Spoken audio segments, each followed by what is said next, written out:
En principio yo lo que haré será exponer unas cuantas ideas, algunas ya bien conocidas, recordarlas.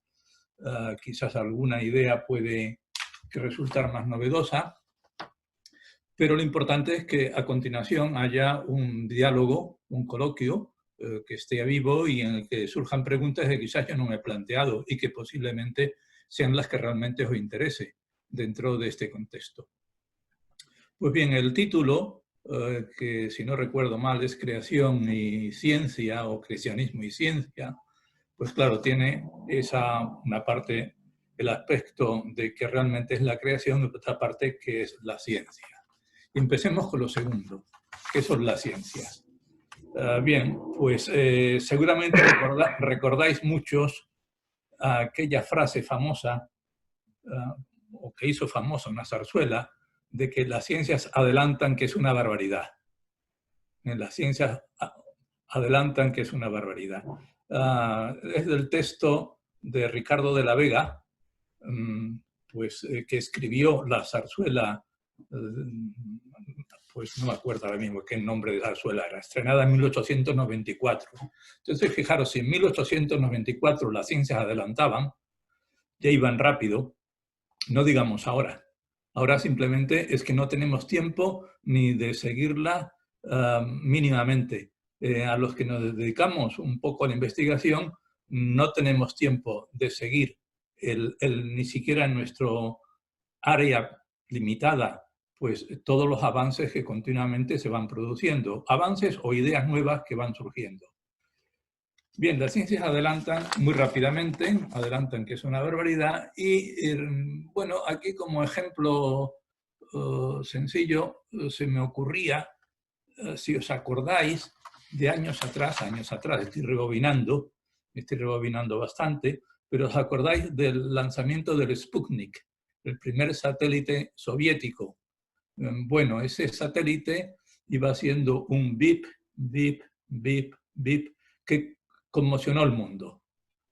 Bien, los americanos se dieron cuenta de que los rusos tenían capacidad entonces de enviarles una bomba atómica a través de un proyectil y por tanto se sintieron desarmados, cosa que a la administración republicana en aquel tiempo precedida por el general Eisenhower como presidente del país de Estados Unidos, pues le sintió aquello fatal.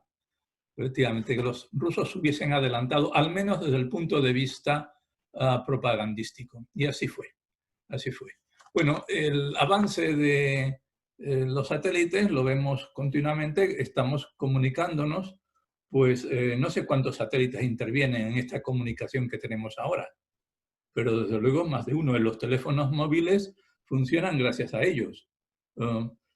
Hay cantidad de ejemplos de que la ciencia va cada día a un ritmo que años atrás, pocos años atrás, no podíamos imaginar.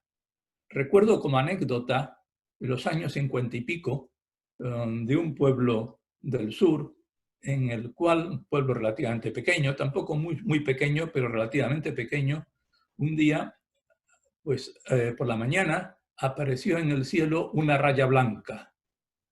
Claro, los vecinos quedaron totalmente estupefactos.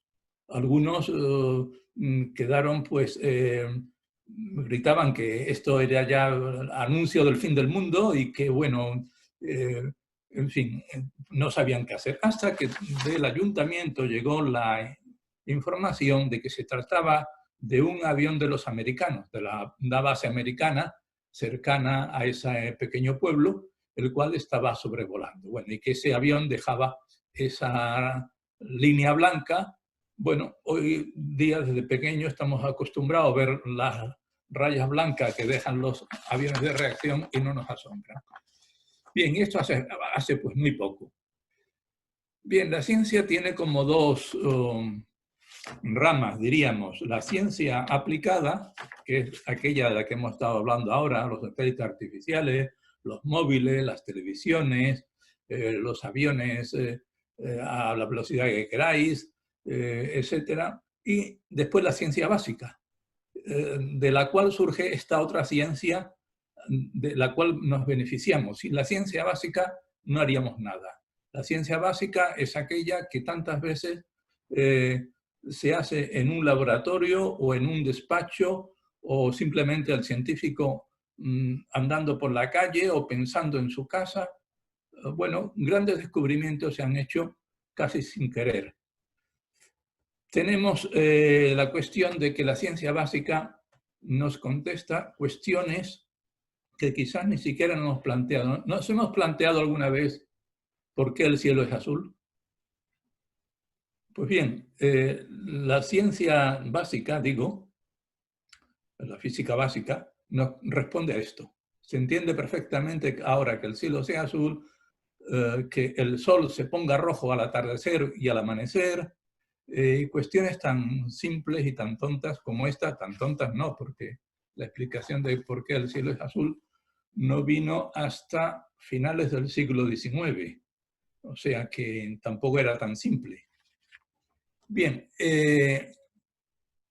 la cuestión que tantas veces uno se puede plantear al ver el avance de la ciencia es si la ciencia terminará por desplazando a la religión. Es decir, si la religión realmente es un sustituto por aquello que la ciencia aún no ha descubierto.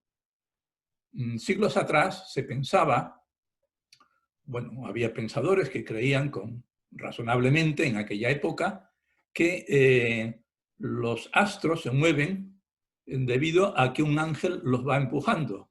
Cada astro tenía un ángel o un grupo de ángeles y los iba empujando, y por eso los astros se ven en el cielo, los distintos planetas, las distintas estrellas, las estrellas menos, pero los planetas sobre todo, pues efectivamente la Luna por supuesto, que va describiendo un recorrido en el cielo.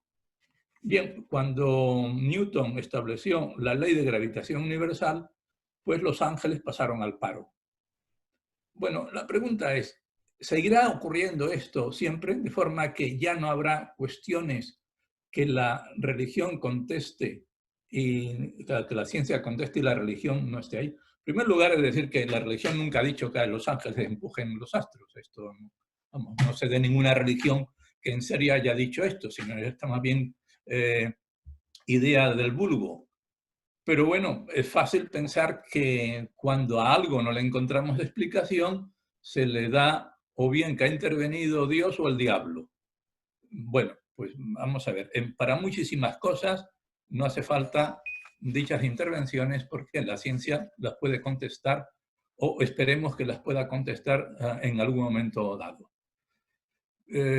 Por ejemplo, el arco iris. El arco iris es un efecto precioso, pero se explica mediante la óptica, cómo la luz queda difractada a través del paso de un medio distinto que el aire, y se descompone la luz blanca, en sus colores y da lugar así al arco iris. Bien, esto, ¿cuándo fue descubierto? Pues relativamente, vamos, no relativamente pronto, quiero decirte, con Christian Huygens, o sea que esto estamos en 1600 y pico, no sé exactamente el año, pero 1600 y pico. Claro, el arco iris, ¿cómo se explicaba hasta ese momento? No lo sé, pero seguro que había algún procedimiento de pensar que era un arco tendido por un poder sobrehumano. Bien, no se trata de ningún poder sobrehumano, se trata sencillamente de un resultado de la física relativamente sencilla, de la que se puede estudiar en el bachillerato, o se estudiaba antes en el bachillerato. Bien, por tanto, parece como si poco a poco la ciencia desplazara a la religión, cada vez a un rincón más estrecho, y realmente llegará un día en que posiblemente la religión o los conocimientos que atribuimos a ese espacio pues queden fuera de lugar, no haya sitio para ellos. Sin embargo, fijaros que la ciencia, como toda construcción humana, tiene sus límites. Y tiene sus límites porque sencillamente nada hay en el intelecto que no haya pasado antes por los sentidos. Esto es un aforismo filosófico y fácil de entender, nada hay que conozcamos que antes no lo hayamos integrado a través de los conocimientos que nos han llevado a través de los sentidos. Pensad, por ejemplo, una persona que estuviera ciega, una persona que no oyese, una persona que además tampoco tuviera ni tacto, ni gusto, ni olfato. Pues no tendría ningún conocimiento. No le podría llegar ninguna información. Y si así fuera desde pequeño, espero que esto nunca se haya dado, porque prácticamente creo que no sería humano, prácticamente digo, no totalmente, pero prácticamente, pues evidentemente ya se ve que necesitamos los sentidos, y claro, los sentidos son limitados. Por muy, ya los vemos, conforme la edad avanza, nos vemos limitados en nuestros sentidos y en nuestras posibilidades. Por tanto, la ciencia, como nace de ellos, pues también está limitada. En la ciencia hay cuestiones que nunca podrá contestar, simplemente porque no son de su ámbito. Por ejemplo, la ciencia nunca nos podrá decir qué es la justicia o qué es la libertad, no es de su ámbito. No le toca contestar esas preguntas y, sin embargo, quizás sean más importantes que las preguntas que habitualmente, a las preguntas que habitualmente se dirige la ciencia. Bien, por otra parte, quería decir que la ciencia es provisional. Es decir, no hay una teoría con garantía de perpetuidad. No hay una teoría tanto de la célula, como si es que la hay, que no soy biólogo y por tanto no conozco, como de la física o de la química, que digamos, esto ya es lo definitivo. Bueno, es lo definitivo hasta ahora. Por ejemplo, la teoría de gravitación de Newton funcionó perfectamente hasta que el siglo XIX, los astrónomos, concretamente Le Verrier, se da cuenta que la órbita de Mercurio no es cerrada, sino que él hace un pequeño cambio que acumulado durante un siglo equivale a 43 segundos de arco. Es decir, ¿sabéis lo que es un minuto? La anchura angular que tiene un minuto. Dividámoslo en 60. Tendremos un segundo. Pues 43 segundos de ese arco en un siglo. Muy pequeño, muy pequeña variación, pero lo suficiente como para garantizar ya que la teoría de gravitación de Newton no era la correcta, que había que ir a otra teoría. Esa es la teoría de Einstein, la teoría de la relatividad general de Einstein, que sí contesta perfectamente y da cuenta de esos 43 segundos de Mercurio. Bueno, los otros planetas también tienen ese mismo tipo de lapso en el cierre de su órbita. Lo único que pasa es que es mucho más pequeño y, por tanto, más difícil de detectar. Bien, ¿quiere esto decir que la teoría de Einstein es la correcta? De momento no se le han encontrado fallos, pero podría descubrirse un fallo cualquier día más adelante y entonces ya no sería la correcta, habría que ir a por otra. ¿Y esa otra es ya la definitiva? Pues quién sabe. También podría encontrársele algún punto en que no concuerde la predicción de la teoría con los resultados experimentales u observacionales. Bien, por tanto, la ciencia siempre es provisional. Esto lo vemos continuamente en las noticias que nos aparecen en los medios de comunicación acerca de si tal producto alimenticio es bueno para o va bien contra la artritis, o va bien contra pues, el sueño, o va bien contra lo que sea. Antes se decía que el café era fatal para no sé qué cuestiones y ahora se dice que el café va muy bien para... Bueno, o sea, está continuamente en ese flujo y reflujo de que realmente no sabemos bien. Es decir, la ciencia, en concreto la médica, que es donde más se investiga, la biología, donde más aportación económica hay para avance cosa natural, pues hay un continuo cambio de opiniones y de puntos de vista y, por tanto, hay avances y retrocesos continuamente. O sea, la ciencia es provisional, no es algo que podamos decir que ya es definitivo. no es definitivo como las matemáticas. Sabemos que el teorema de Pitágoras permanecerá siempre válido. Eso, el teorema de Pitágoras no va a cambiar. No va a haber ninguna teoría matemática que sustituya el teorema de Pitágoras por otro nuevo. Evidentemente no. Pero en cambio, en las otras ciencias, las ciencias, digamos, de la naturaleza, como son estas otras, física, química, biología y también geología, incluyámosla, pues medicina está incluida la biología, digamos, pues evidentemente son provisionales. Bien, esto en cuanto como entrada acerca de la ciencia. Por una parte, es la ciencia algo fundamental en nuestra vida, hay que seguir apoyándola continuamente, pero tiene sus limitaciones y es bueno conocerlas. Todo el mundo sabe que cuando va al médico, si el médico pues resulta que da una opinión en un tema grave, pues uno consulta a otro médico para tener una segunda opinión. En fin, esto es algo bien conocido. Por tanto, nuestra fe en la ciencia o en los que practican la ciencia es también razonablemente limitada. Bien, pasemos al tema de creación. Entonces, en el tema de creación hay un concepto, en el fondo de él hay un concepto que no es fácil de entender, o quizás es muy fácil, pero que creo que hay que darle un poco de vuelta. Si vamos al Génesis, nos dice en las primeras líneas del Génesis que Dios creó el primer día creó la tierra, la luna, los astros, el sol, la tierra, etc. Bueno, muy bien. Pero ¿qué es crear? ¿Qué es crear? Bueno, crear es, pues, hacer algo sin nada en lo que apoyarnos. Eso no está en nuestra capacidad. Es decir, un escultor que le encarguen hacer una estatua de mármol sin mármol, pues evidentemente tendría que crear la estatua, porque es que no podría cincelar nada porque no tiene el mármol para construir.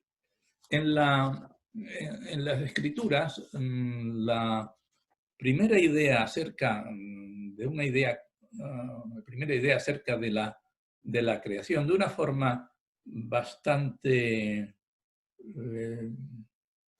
más transparente, aparece relativamente tardía, es decir, unos 150 años antes de Cristo, cuando fijaros que la Biblia nos relata desde el comienzo de la humanidad.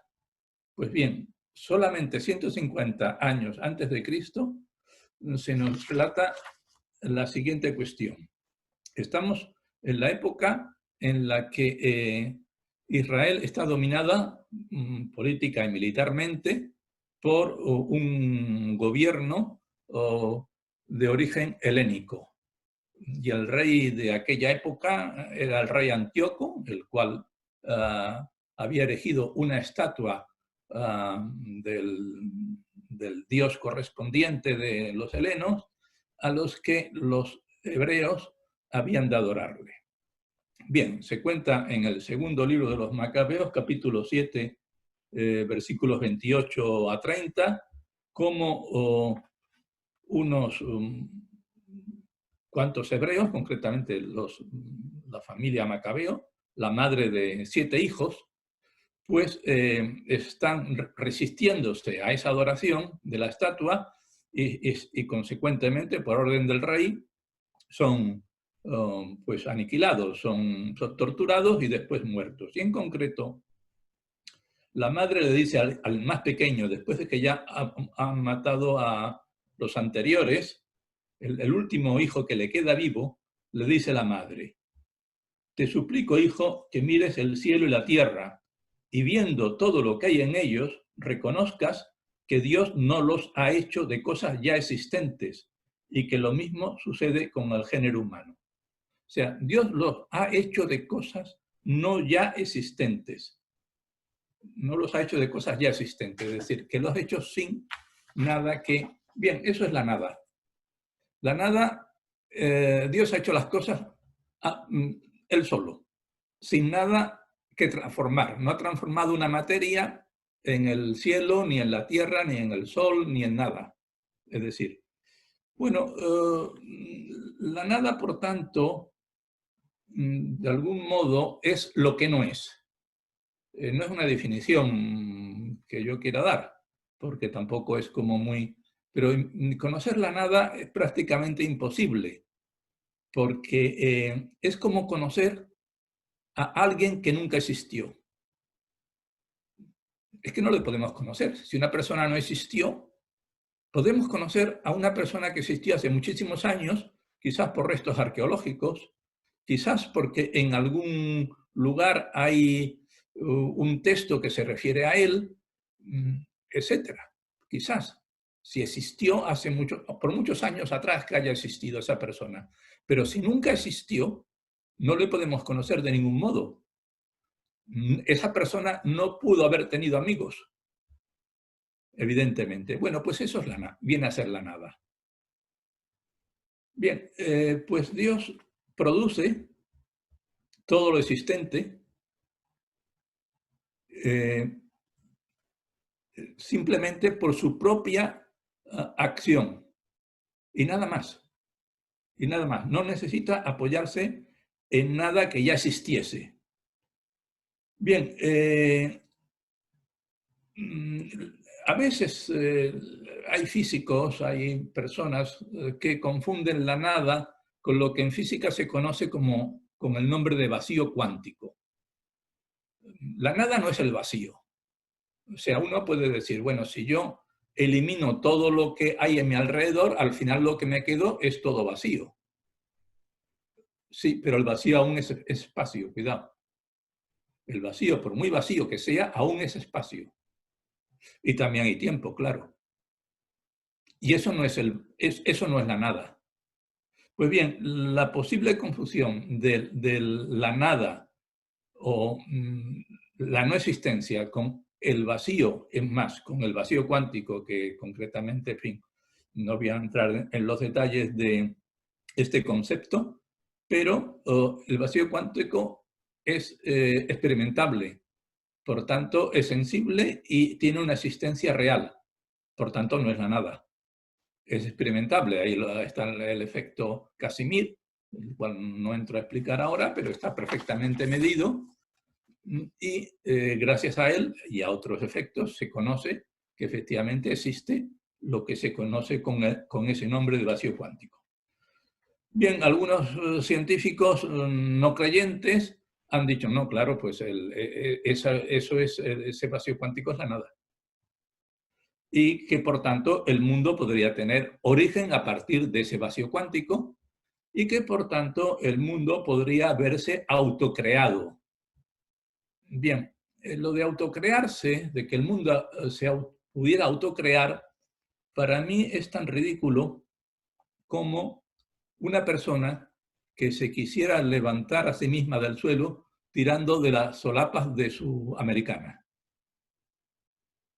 Es tan absurdo como eso. A nadie se le ocurre levantarse del suelo tirando de las solapas de la americana. Si alguien lo intentara repetidamente delante de otros, terminaría en el manicomio, obviamente.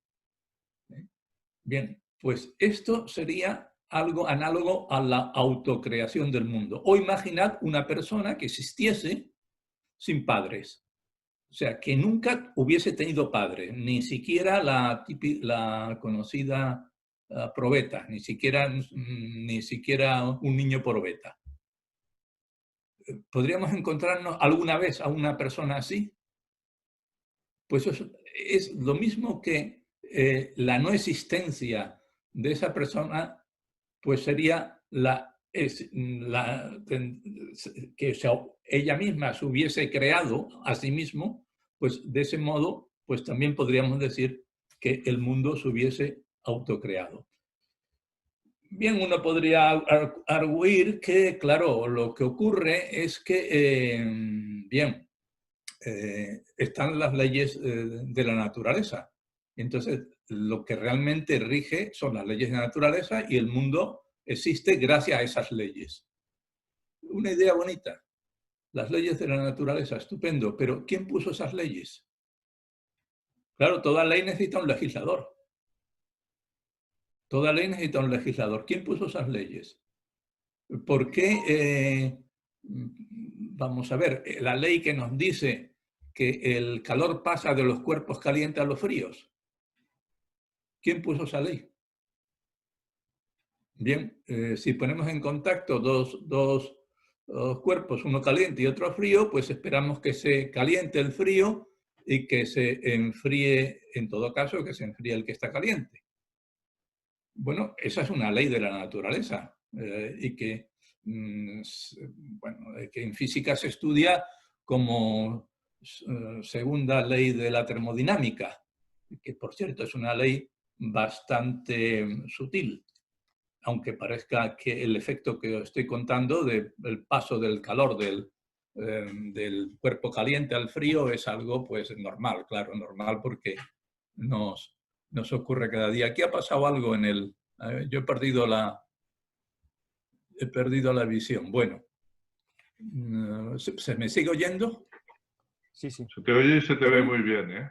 Pues aquí me ha ocurrido algo con la pantalla. A veces ha aparecido vosotros, solamente queda la parte de arriba. Bueno, tanto da. Si se me oye bien, pues de eso es lo fundamental. Bien, las leyes de la naturaleza son parte de la providencia divina. Es decir, la providencia divina no solamente actúa allí cuando la situación ya es extrema y tiene que intervenir un ángel para salvarnos del peligro en el que estamos, sino que actúa normalmente. Es decir, en todo lo que hacemos, en el crecimiento de un árbol, está actuando la providencia divina, porque está actuando a través de sus leyes, a través de las leyes biológicas que rigen que ese árbol crezca. Y que más tarde ese árbol, pues como todos los demás, pues terminará muriendo. También la ley que le lleva a morir, digamos así, es providente. Es providente. Proviene de la providencia de Dios, quien actúa indirectamente a través de sus leyes. Pero Dios está ahí detrás, del mismo modo que ha creado pues todo cuanto existe, también sigue interviniendo. Es decir, no es un Dios que creó el universo, el mundo, y después, cuando el séptimo día descansó, ya no hizo nada más. ¿No? Siguió pendiente de lo que había creado y sigue pendiente. Bien, uno también puede plantearse la cuestión, bueno, la palabra creación también puede aplicarse a la creación artística, a la creación poética, a la literaria, ¿de acuerdo? Muy bien, por supuesto, eso es un sentido figurado del concepto de creación, pero cualquier artista, cualquier poeta, pensemos en un poeta, sus versos surgen de haber conocido antes a través de los sentidos. Y a través de los sentidos se ha formado una idea en su intelecto y de ahí después ha surgido pues, los versos o la novela o lo que sea. Pues evidentemente no ha surgido de la nada. Ha surgido de un conocimiento que le ha llegado primeramente a través de los sentidos. Bien, una cuestión que creo más importante que plantearse la propia creación es ser un poco prácticos. Vamos a ver, de acuerdo, el mundo habrá sido creado o no habrá sido creado. Vamos a ponerlo momentáneamente entre paréntesis esta cuestión, como poniéndolo en duda. Creo que más importante es ¿para qué existe el mundo? Es decir, ya que existe, tendrá que existir para algo. Bueno, todo lo que existe, existe para algo en principio. Otra cosa es que conozcamos realmente el fin al que se le está destinado, al fin del que, no sé, pues si tenemos en casa un televisor es para ver la televisión, para ver pues el programa de televisión que sea. Y para eso el fin de ese aparato es sencillamente que podamos disfrutar de acontecimientos que no podemos ver directamente desde casa. Bueno, pues todo tiene su fin. Bueno, el mundo, ¿para qué ha sido creado? Y esa pregunta, yo creo que tiene todavía una pregunta anterior y más importante, que es, o sea, mejor dicho, que el mundo para qué ha sido creado, el mundo para qué existe. La pregunta anterior que quiero decir es, ¿qué sentido tiene mi vida? Es decir, ¿para qué existo yo? Podría no haber existido perfectamente. Podría haber sido uno de esos personajes que dije antes que nunca existió y perfectamente podría no existir. Bien, pues sin embargo existo. ¿Para qué? Yo creo que esa pregunta es más importante o primera. Si uno es capaz de contestar esta pregunta, de algún modo también es capaz de contestarse a la pregunta de que para qué existe el mundo. Seguro que tiene un fin. No es una existencia meramente por azar. Porque si fuera por azar no habría estas leyes, o sea, no habría leyes. Sería un caos sin leyes.